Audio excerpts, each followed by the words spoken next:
आज भारत करगिल विजय दिवस मना रहा है, जो 1999 में भारत और पाकिस्तान के बीच हुए करगिल युद्ध की याद दिलाता है।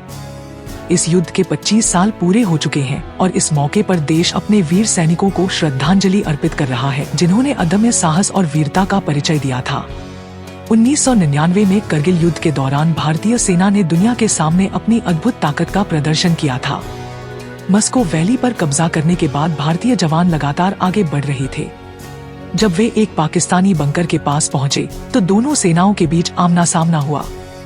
तभी पाकिस्तान की ओर से एक चुनौती आई, जिसे भारतीय सेना ने अपने अंदाज में जवाब दिया और वह पल इतिहास के पन्नों में दर्ज हो गया। पाकिस्तानी सेना ने भारतीय जवानों को चिढ़ाने की कोशिश की।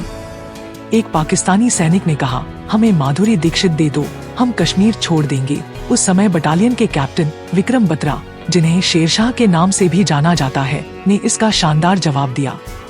उन्होंने अपनी AK-47 से फायरिंग करते हुए कहा, माधुरी दीक्षित तो अभी दूसरी फिल्म की शूटिंग में व्यस्त हैं, तुम गोलियों से ही काम चला लो। इसके बाद उन्होंने पाकिस्तानी बंकरों को ध्वस्त कर दिया और कहा, विद लव फ्रॉम माधुरी।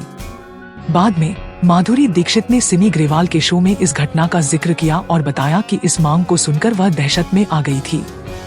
वहीं करगिल युद्ध के दौरान रवीना टंडन का नाम भी सामने आया था, जब पाकिस्तानी सेना ने मजाक में भारतीय सैनिकों के शवों के बदले उनकी और माधुरी की मांग की थी।